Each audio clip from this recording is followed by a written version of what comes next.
I let it fall. Coucou tout le monde, aujourd'hui donc je vous retrouve pour une nouvelle vidéo. Donc ça va être une vidéo un peu spéciale mais qui va devenir un rendez-vous quotidien je pense. Donc c'est les vidéos qui vont donc parler des livres que j'aurais fait, enfin des livres que j'aurais lus en lecture commune donc que j'ai mise en place qui s'appelle Lisons ensemble. Donc aujourd'hui, maintenant que nous avons les 6 on était à lire cette première lecture commune de Lisons ensemble. Et donc nous avons tous les 6 fini notre lecture et donc je fais aujourd'hui donc la vidéo récapitulative du livre ainsi des avis de chacun. Donc tout d'abord je voudrais donc remercier ces 6 personnes qui ont participé, enfin ces 5 personnes qui ont participé plus moi. Donc je m'excuse aussi pour mon retard parce que j'étais la dernière à lire le livre, tout simplement parce que je l'avais demandé à ma bibliothèque parce que j'avais pas envie de l'acheter.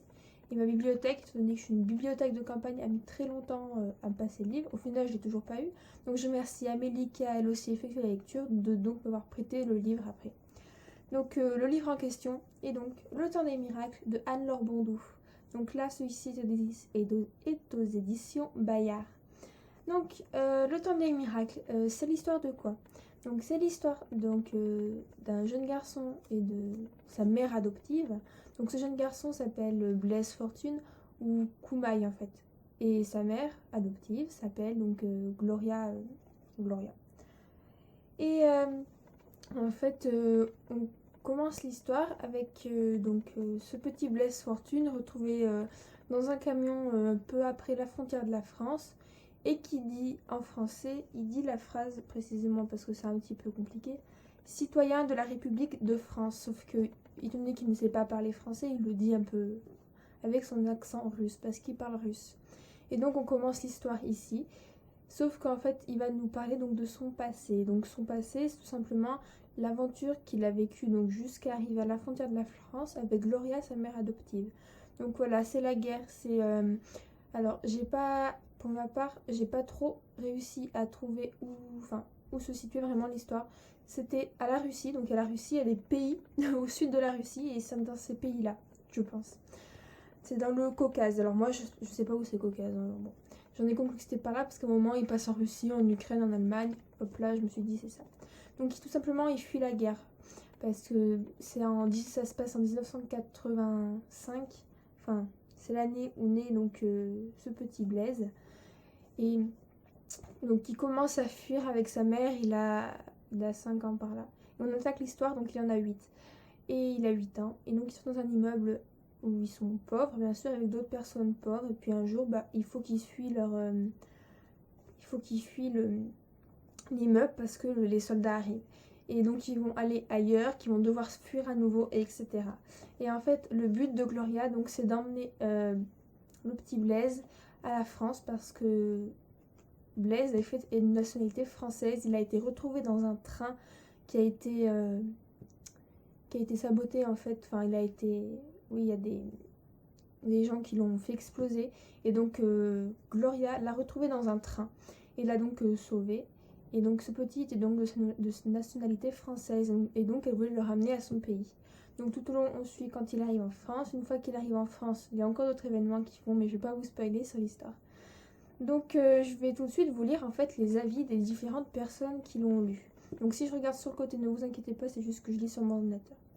Donc tout d'abord il est l'avis de Hugo. Donc j'ai mis l'avis de Hugo en premier tout simplement parce que c'est son livre en fait. C'est le livre que lui il avait proposé qui a donc gagné les votes de chacun. Donc il dit que c'est la deuxième fois que je lisais ce livre, et toujours aussi bouleversant. On aimerait que ça ne s'arrête jamais, on a l'impression de faire partie de leur périple, on vit les épreuves avec eux, on veut qu'ils s'en sortent. La scène finale est surprenante et terriblement émouvante. J'en ai pleuré la première fois que je l'ai lu. L'auteur a une écriture magnifique, ça se lit en une seule fois tellement on a du mal à quitter le livre. Je le recommande à tous les amoureux de la lecture. Ensuite... Donc c'est vrai que j'ai eu des personnes assez variées qui ont lu. Donc Hugo, c'est un jeune garçon donc, qui a 19 ans, 20 ans. Désolée, je sais plus trop ton âge, mais voilà. Donc ensuite, donc, il y avait la vie de Sandrine, qui est donc une mère de famille. Donc voilà, ça varie beaucoup les âges, Oui, il n'y a qu'un seul garçon, donc bon. Donc Sandrine dit « J'ai beaucoup aimé ce livre qui finalement parle d'amour maternel et de protection. J'ai aimé les descriptions de lieux qui m'ont permis de me glisser dans le livre.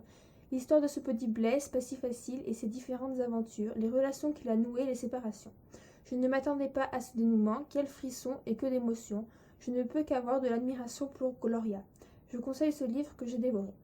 Ensuite, donc Amélie, qui est donc une jeune fille de 18 ans, qui dit « C'est un livre bouleversant, très beau à la fin. On a besoin de passer à un livre plus gai après. » Elle n'a pas tort. Ensuite, donc la vie de Laurence, qui est elle aussi une mère de famille, qui dit « J'ai pris du plaisir à lire ce livre, je l'ai lu à toute vitesse. Il se lit facilement, il est très bien écrit. Je l'ai lu comme un témoignage, et non comme un roman, ce qu'il est pourtant. On s'attache facilement au personnage, il relate un fait historique passé aux oubliettes, alors qu'on ne devrait pas oublier ces génocides humains historiques. J'ai d'ailleurs cherché à en savoir plus sur cette guerre grâce à ce livre. Il est aussi très important de saluer le dénouement de Gloria et le courage de Blaise. Merci pour cette lecture, c'est une belle découverte. Oui, il faut savoir qu'apparemment c'est une guerre qui a vraiment existé. Enfin, je suis pas trop basée sur les guerres. Et étant donné que ça se passe en 1980 et quelques, 90 à peu près, ça date de pas très longtemps en fait. Et donc du coup c'est vrai que moi les guerres je suis pas trop basée là-dessus, donc au final je savais pas trop, mais c'est vraiment quelque chose qui existe. Ensuite, donc le dernier avis est donc l'avis de Morgane, qui est une blogueuse de l'envie de Booksy, donc je vous mettrai son blog en barre d'infos en dessous, qui dit donc « Ce livre, j'en ai entendu pas mal parler, et donc j'avais très envie de le découvrir à mon tour. On rencontre ici Fortune, donc Blaise Fortune, qui est retrouvé dans un camion. Alors, que fait-il ici? Eh bien, il va nous expliquer tout cela. Concernant Blaise, justement, j'adorais ce personnage. Sa maturité m'a impressionnée. Je me suis très vite attachée à son histoire. J'ai aussi beaucoup aimé Gloria, le courage dont elle a fait preuve, son affection pour Blaise. Ce livre m'a fait passer par toutes les émotions. C'est une lecture jeunesse, simple, mais auquel j'ai totalement adhéré. Donc pour ma part, donc je vais pas lire l'avis, sinon ça va pas être cool. Ce livre, j'ai bien aimé, mais je pense que j'ai moins aimé que ce que les lecteurs ont dit. Déjà, j'ai pas pleuré. Alors après, je sais pas si c'est... J'ai déjà lu des livres des fois qui étaient où je pleurais, mais enfin, c'est que des livres sur la guerre, j'en ai plus beaucoup, sortis de Les Enfants de la Liberté de Marc Lévy, qui était avec la résistance durant la Seconde Guerre mondiale. Ouais, là j'avais pleuré, et là j'ai pas pleuré. Pourtant, c'est vrai que c'est une histoire très touchante, très émouvante, mais moi j'ai pas réussi à pleurer. Ensuite, déjà, je suis pas le style tout ce qui est guerre, c'est pas un style que j'adhère beaucoup entre les émigrés, les immigrants, les réfugiés, tout ça, les résistants, c'est pas un style que j'aime beaucoup, les faits historiques. Mais bon, j'ai quand même voulu lire, puis il est pas bien épais, faut dire que ça se lit assez rapidement, en plus c'est écrit franchement assez gros, les chapitres se passent, donc j'ai quand même lu assez vite, et j'ai quand même bien aimé dans le fond. J'ai été un peu dérangée donc, par le fait que je ne sache pas trop où se situe le départ. Donc moi au départ j'étais carrément partie qu'ils étaient en Afrique, parce qu'avec la guerre d'Algérie, alors j'étais complètement perdue, surtout qu'à un moment ils rencontrent une fille qui s'appelle Fatima je crois, et avec sa mère Nour, qui veulent rejoindre Alger. Alors moi je pensais que c'était au nord, enfin voilà, donc c'est pour ça que je me suis un petit peu perdue.